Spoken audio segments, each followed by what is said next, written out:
If you think immigrants are driving up housing prices, you've been misled.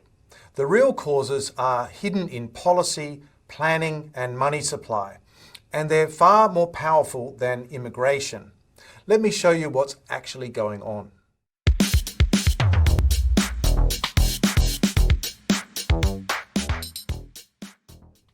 Housing touches something deep inside us all. It's about security, it's about family, it's about legacy. And when prices rise, people naturally look for explanations. In moments like this, immigration becomes a very easy target. Not because the explanation is correct, but because it feels intuitive. More people, more demand, higher prices, right? Well, as with many things, it is a simple explanation, and the truth is actually far more complex. But here is the critical insight. Housing markets are actually systems, and in systems, the obvious cause is rarely the true cause. Let's walk through the actual forces that drive housing prices upward. None of them originates with migrants. The number one driver of housing prices in most advanced economies is actually land use regulation. When governments restrict urban boundaries, delay approvals, impose zoning limits, block medium density development, and ration land release, they create artificial scarcity. And this is where the economics actually speaks for itself. Scarcity of land supply pushes up prices regardless of population growth. Immigration plays no real role in these decisions.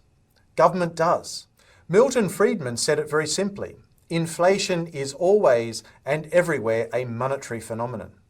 When governments run high spending programs and central banks keep monetary policy loose for too long, asset prices rise, borrowing becomes easier, credit expands, and leverage buyers push up housing prices.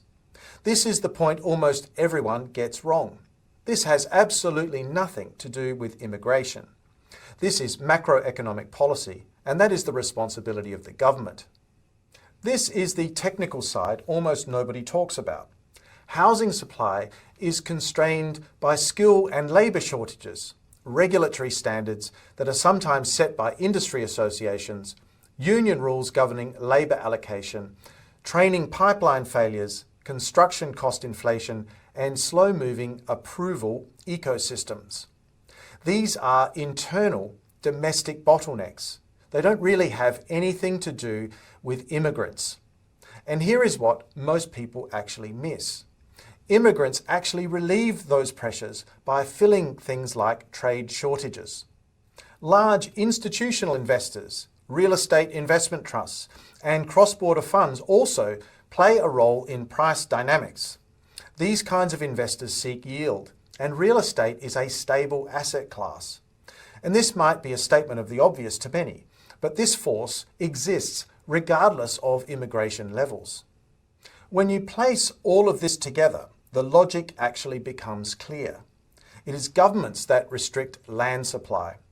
Technical standards bodies restrict labour supply. Monetary policy inflates asset prices. Construction bottlenecks limits output. Inflation erodes purchasing power, and global capital flows amplify price cycles. Immigration is at most a minor additional demand factor, but not at all the root cause of some of these issues. And here is the very deep irony. Migrants actually build houses. They renovate them. They staff construction firms. They contribute to the labour pool. And they help ease supply-side constraints. Blaming immigrants for housing inflation is therefore a little bit like blaming a candle for global warming. There is a correlation. More people does translate to more demand.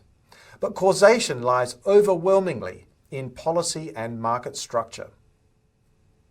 Now, let me flip the lens for a moment. Many people talk about rising housing prices as if they are the greatest economic threat of our time. But I lived through something far more dangerous, and that is a housing market that is actually in a state of collapse. In 2007-2008, while I was working at JP Morgan, the global financial crisis occurred, and I saw what happens when housing prices fall and fall sharply.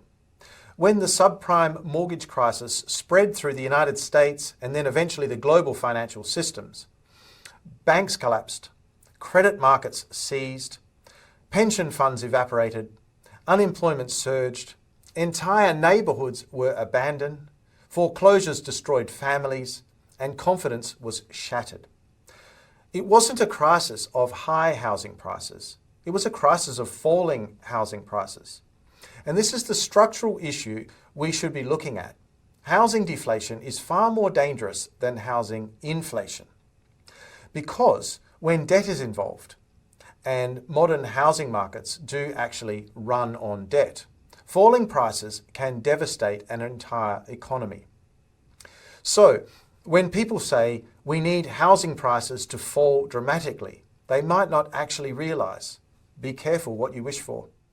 Instead of blaming immigrants, the real conversations should be, how do we free up land responsibly and sustainably? How do we accelerate planning approvals without compromising quality? How do we train more tradespeople? How do we modernise construction and lower its cost? How do we stabilise inflation and monetary policy? How do we maintain housing affordability without risking a collapse in the overall value of the real estate market? These are the levers that really matter. These are the levers that set the trajectory of housing markets. And this is the part that changes the entire conversation. Immigration is not the villain here. It is simply the most visible variable, and therefore the easiest to misinterpret. Housing markets are shaped by policy, they're shaped by finance, by industry, and also by global conditions, not by the people who arrive seeking a better life. The next time someone blames immigrants for rising prices, ask instead, what decisions are being made about land supply, about money supply, labour or regulation?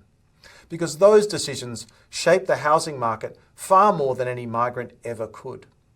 So that's the real story behind housing price inflation.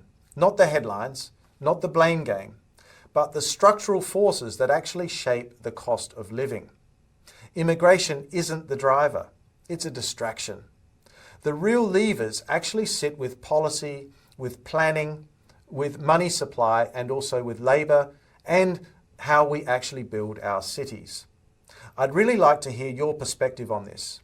Do you think housing debates focus on the wrong things?